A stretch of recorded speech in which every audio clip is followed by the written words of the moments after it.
Hello friends, welcome to புதுமை சமையல். இன்றைக்கி நம்ம சேனலில் சூப்பரான ரீயூஸ் ஐடியாஸ் தாங்க பார்க்க போகிறோம். நம்ம வீட்டில் காலியான டூத் பேஸ்ட்லாம் இருக்குங்க, அது நம்ம வேஸ்ட்டாக தூக்கி தான் போடுவோம்.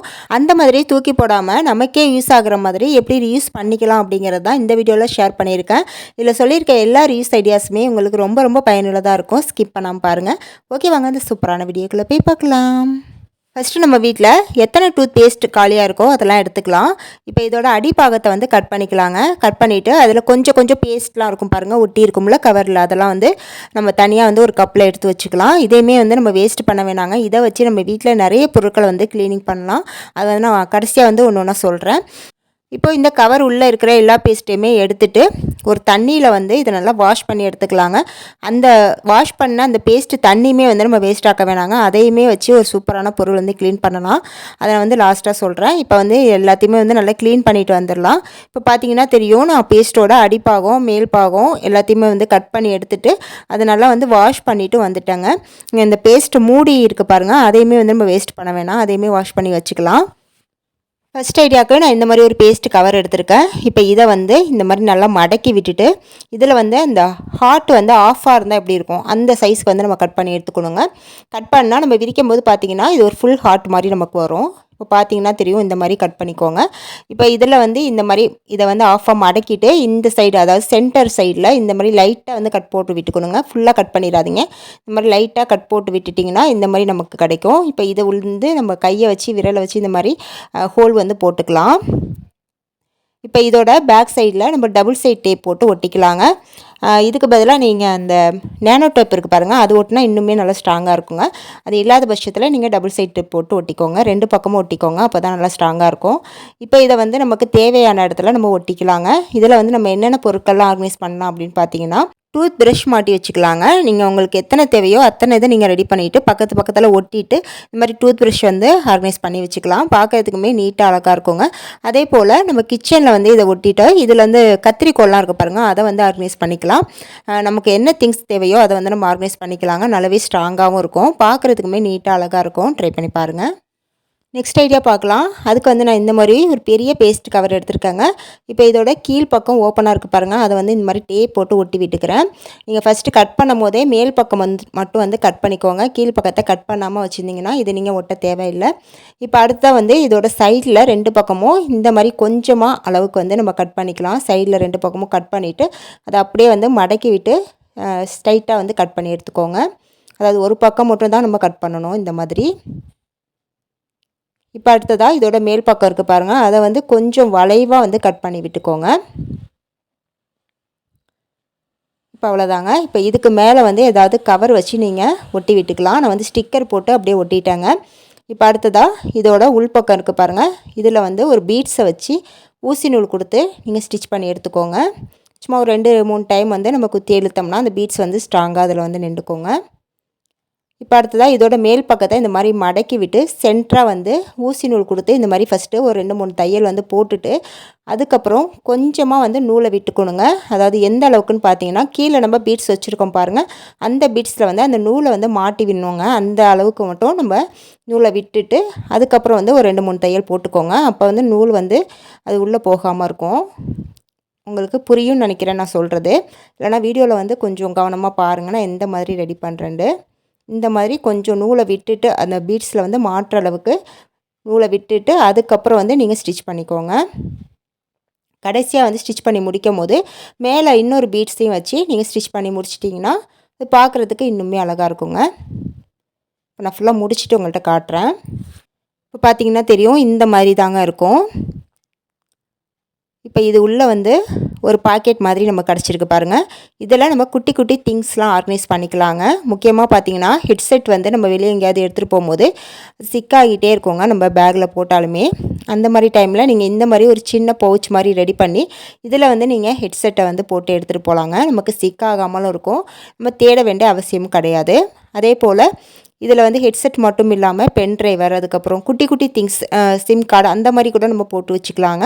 அடுத்து நம்ம சில்லற காயின்ஸ்லாம் இருக்குது பாருங்கள், அதை கூட நம்ம இதில் போட்டு ஹேண்ட்பேக்கில் போட்டு வச்சுக்கலாங்க. அவசரத்துக்கு நம்ம சில்லற தேவை அப்படின்னா நம்ம எடுத்து யூஸ் பண்ணிக்கலாம். பார்க்குறதுக்குமே குட்டி பவுச் மாதிரி இருக்கிறதுனால ரொம்பவே அழகாக இருக்குங்க. இதுக்கு மேலே நீங்கள் ஏதாவது டிசைன் கொடுக்கணுன்னா கொடுத்துக்கலாம். எனக்கு வந்து இதுவே போதும் அப்படிங்கிற மாதிரி தோணுச்சுங்க. அதை நான் விட்டுட்டேன். இந்த ஐடியா எப்படி இருந்துச்சு, இந்த குட்டி பவுச் எப்படி இருந்துச்சுன்னு மறக்காமல் கமெண்ட்டில் சொல்லுங்கள்.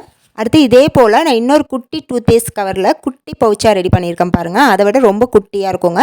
இப்போ இதுக்கு கீழே வந்து என்கிட்ட ஒரு வேஸ்ட்டான ஸ்டோன் வந்து இருந்துச்சுங்க. அதை வந்து நான் ஃபெவிக்விக் போட்டு ஒட்டி விட்டுக்கிறேன் இந்த மாதிரி. இப்போ இந்த பவுச்சோட ஒரு பக்கம் சைடு இருக்குது பாருங்கள். அதில் வந்து நல்லா கொஞ்சம் பெரிய ஊசியாக எடுத்துக்கோங்க. அந்த ஊசியை வச்சு இந்த மாதிரி லைட்டாக வந்து ஹோல் போட்டுக்கோங்க. போட்டுட்டு இது உள்ளே வந்து சாவி கொத்தோட அந்த ரிங் இருக்குது பாருங்கள், வளையம், அதை வந்து இது உள்ளே வச்சு மாட்டி விட்டுடலாங்க. நீங்கள் ஹோல் போட்டுட்டு மாட்டும் போது உங்களுக்கு கொஞ்சம் ஈஸியாக இருக்குங்க. இப்போ அவ்வளோதாங்க, சூப்பரான சாவி கொத்து ரெடி ஆகிடுச்சு பாருங்கள். பார்க்குறதுக்கே எவ்வளோ நீட்டாக அழகாக இருக்குது பாருங்கள். இதுக்கு வந்து நீங்கள் ஸ்டிக்கர் ஒட்டுறதுக்கு இன்னும் நீங்கள் கலர்ஃபுல்லான ஸ்டிக்கர் வச்சுருந்தீங்க அப்படின்னா ஒட்டும் போது பார்க்க இன்னுமே அழகாக இருக்குங்க. எனக்கு இதுவே வந்து ரொம்ப அழகாக இருந்துச்சு, ரொம்ப பிடிச்சிருந்துச்சு. இந்த குட்டி பவுச்சுள்ள நீங்கள் குட்டி குட்டி திங்ஸ் கூட ஆர்கனைஸ் பண்ணி வச்சுக்கலாம். இந்த ஐடியா எப்படி இருந்துச்சுன்னு மறக்காமல் கமெண்ட்டில் சொல்லுங்கள். அடுத்த ஐடியாவுக்கு பேஸ்ட் கவரை இந்த மாதிரி ஃபஸ்ட்டு கட் பண்ணிவிட்டு அதையுமே வந்து மடக்கி விட்டு ரெண்டாக கட் பண்ணிக்கோங்க. இப்போ இந்த 2 கவரையும் ஒன்றா வச்சு ஓவல் ஷேப்பில் கட் பண்ணி எடுத்துக்கணுங்க. இந்த மாதிரி கரெக்டாக வந்து ஓவல் ஷேப் வர மாதிரி பார்த்து எடுத்துக்கோங்க. இப்போ இந்த கட் பண்ண கவரில் ஒரு கவர் எடுத்துக்கலாம். இப்போ இதை வந்து குட்டி குட்டியாக இந்த மாதிரி மடக்கி விடணுங்க. மடக்கி விட்டு இப்போ இதோட சென்டரில் நூலை போட்டு நல்லா கட்டி எடுத்துக்கணுங்க. நல்லா கொஞ்சம் டைட்டாக வந்து 2-3 முடிச்சு போட்டு எடுத்துக்கோங்க. இப்போ இந்த சைடில் உள்ளதை வந்து லைட்டாக வந்து இந்த மாதிரி விரித்து விடுங்க. இப்போ இதோட சென்டரில் வந்து உங்கள் வீட்டில் ஏதாவது ஸ்டோனு, வேஸ்ட்டான ஸ்டோனு இல்லை கிளிப்பில் வந்து இந்த மாதிரி ஸ்டோன்லாம் வந்து கலண்டு விழுந்திருக்கும், அதெல்லாம் வந்து நம்ம இதில் வச்சு ஒட்டி விட்டுக்கலாங்க. நான் அந்த மாதிரி கிளிப்பில் கலண்டு விழுந்து ஸ்டோன் தான் வச்சு ஃபெவிக்விக் போட்டு ஒட்டி விட்டுக்கிறேன். இப்போ அடுத்ததாக இந்த மாதிரி ஒரு கிளிப் எடுத்துக்கலாங்க, குஷி கிளிப் மாதிரி. இதுக்கு மேலே வந்து ஃபெவிக்விக் அப்ளை பண்ணிவிட்டு இதை அப்படியே வச்சு ஒட்டிக்கலாங்க. அவ்வளோதாங்க, சூப்பரான ஒரு க்யூட்டான கிளிப் வந்து ரெடி ஆகிடுச்சு பாருங்கள். சாதாரணமாக நம்ம குஷி கிளிப்பு கருப்பு கலரில் இருக்கும் பாருங்கள், அதில் கூட நம்ம இதை வந்து வச்சு ஒட்டி விட்டுக்கலாம். நம்ம வேஸ்ட்டாக தூக்கி போடக்கூடிய பேஸ்ட் கவரில் எவ்வளோ ஒரு அழகான கிளிப் ரெடி ஆகிடுச்சு பாருங்கள். இதை நம்ம பசங்களுக்கு வச்சு விடும்போது ரொம்பவே அழகாக இருக்குங்க பார்க்குறதுக்கு. அடுத்த ஐடியாவுக்கு நான் இந்த பேஸ்ட்டோட மூடி எடுத்துருக்கேங்க. 2 மூடி எடுத்துக்கோங்க. 2 மூடியும் வந்து ஒரே ஷேப்பில் இருக்கிற மாதிரி பார்த்து எடுத்துக்கோங்க, ஒரே சைஸில். என்கிட்ட வந்து ஒரு மூடி வந்து ஒரு மூடியை விட சின்னதாக இருக்குங்க. அந்த மாதிரி இல்லாமல் கொஞ்சம் ஒரே சைஸில் இருக்கிற மாதிரி பார்த்து எடுத்துக்கோங்க. இப்போ இதில் வந்து டபுள் சைட் டேப்பை சின்னதாக கட் பண்ணி இந்த மாதிரி பின்பக்கத்தில் வச்சு ஒட்டி விட்டுக்கலாங்க 2இதுலேயுமே. இப்போ இதை வந்து சுவரில் வந்து ஒரு ஓரமாக கொஞ்சம் கேப் இட்டு நம்ம ஒட்டிட்டோம்னா இதில் நம்ம கேஸ் லைட்டர் வந்து ஆர்கனைஸ் பண்ணிக்கலாங்க. கேஸ் லைட்டர் ஆர்கனைஸ் பண்ணுறதுக்கு இது ஒரு சூப்பரான ஐடியாங்க, ட்ரை பண்ணி பாருங்கள். அடுத்ததான பேஸ்ட் மூடியில் இந்த மாதிரி மூடி இருக்கும் பாருங்கள், அதை நான் எடுத்திருக்கேன். இப்போ இதை சுற்றி வந்து இந்த மாதிரி குட்டி லேஸ் வச்சு நான் ஒட்டி விட்டுக்கிறேங்க. இது வந்து ஆப்ஷனல் தான், உங்களுக்கு விருப்பம் இல்லைன்னா நீங்கள் ஸ்கிப் பண்ணிக்கோங்க. இப்போ இது பேஸ்ட் மூடி உள்ள இந்த மாதிரி க்ளே இருக்குது பாருங்கள், என் பசங்களோட பழைய க்ளே இருந்துச்சுங்க, அதை வந்து நான் உள்ளே வந்து நல்லா இது மாதிரி அழுத்தி விட்டுக்கிறேன். அவ்வளோதாங்க. இதை வந்து நம்ம எதுக்கு யூஸ் பண்ண போகிறோம் அப்படின்னு பார்த்தீங்கன்னா பத்தி ஸ்டாண்டாக தாங்க யூஸ் பண்ண போகிறோம். இந்த க்ளே உள்ளே வந்து நம்ம பத்தியை சொருகி விட்டுட்டோம்னா சூப்பரான ஒரு பத்தி ஸ்டாண்ட் ரெடி ஆயிடுச்சுங்க. அடுத்து இன்னொரு மெத்தட் வந்து நான் பத்தி ஸ்டாண்ட் சொல்கிறேங்க. அதுக்கு வந்து நான் இன்னொரு பேஸ்ட் மூடி எடுத்து அது உள்ளேயுமே அந்த மாதிரி க்ளே வச்சுட்டு பின் சைடு வந்து நேனோ டேப் வந்து ஒட்டி விட்டுருக்கேங்க. இதை வந்து நம்ம வீட்டு வாசலில் ஒட்டி வச்சிட்டோம்னா இதில் கூட நம்ம பத்தி வந்து கொளுத்தி வச்சுக்கலாங்க. அதுவுமே பத்தி ஸ்டாண்ட் மாதிரி இருக்கும், நம்ம கைக்கு எட்டாத மாதிரி அந்த மாதிரி இருக்கும். இதுக்கு வந்து நீங்கள் நேனோ டேப் போட்டால் தான் நல்லா ஸ்ட்ராங்காக இருக்குங்க. டபுள் சைட் டேப் வந்து அவ்வளோவா ஸ்ட்ராங்காக இருக்காது. 2 மெத்தடில் நீங்கள் எது வேணாலும் ட்ரை பண்ணி பார்க்கலாம். அடுத்து நம்ம அந்த பேஸ்ட்லாம் எடுத்து வச்சுருந்தோம் பாருங்கள் கவர்லேருந்து, அந்த பேஸ்ட்டை வச்சு என்னென்னலாம் க்ளீன் பண்ணலாம் அப்படிங்கிறத நான் ஒன்று ஒன்றா சொல்கிறேன். ஃபஸ்ட்டு பார்த்தீங்கன்னா நம்ம வீட்டில் குழந்தைங்க கிரியான்ஸ் இந்த மாதிரி கிறுக்கி வச்சுருவாங்கங்க. அதை க்ளீன் பண்ணுறதுக்கு நமக்கு ரொம்பவே கஷ்டமாக இருக்கும். இனிமேல் ரொம்ப கஷ்டப்பட்டுலாம் அதை க்ளீன் பண்ண வேணாங்க. அந்த கிரியான்ஸ் கிறுக்குனது மேலே பேஸ்ட்டை வந்து இந்த மாதிரி அப்ளை பண்ணி விட்டுருங்க. அப்ளை பண்ணிவிட்டு இதுக்கு மேலே வந்து நல்லா ஈர துணியை வந்து பிழிஞ்சு எடுத்துக்கோங்க. இதை வந்து நல்லா இந்த மாதிரி தேய்ச்சி விட்டால் போதுங்க. நமக்கு கிரியான்ஸ் இருந்த இடமே தெரியாமல் போயிடும். ரொம்ப வந்து கை வலிக்கெல்லாம் தேய்க்கணும் அப்படின்னு இல்லை, அவசியமே இல்லைங்க. லைட்டாக வந்து நம்ம ஈர துணியை வச்சு தொடச்சி விட்டாவே போதுங்க. சூப்பராக வந்து இந்த கிரியான்ஸ் கரையெல்லாம் வந்து ரிமூவ் ஆகிரும். உங்கள் வீட்லேயும் இந்த மாதிரி கரை இருந்துச்சுன்னா கண்டிப்பாக வந்து நீங்கள் ட்ரை பண்ணி பாருங்கள். அடுத்து நம்ம வீட்டு பசங்களோட ஸ்கூல் ஷூஸ்லாம் இருக்குது பாருங்கள். அது வந்து ஒயிட் ஷூவாக இருந்தால் இது வந்து ரொம்பவே யூஸ்ஃபுல்லாக இருக்குங்க. நான் வந்து இப்போதைக்கு என்கிட்ட ஒயிட் ஷூ இல்லை, அதனால் பிளாக் ஷூவில் வந்து நான் உங்களுக்கு போட்டு காட்டுறேன்.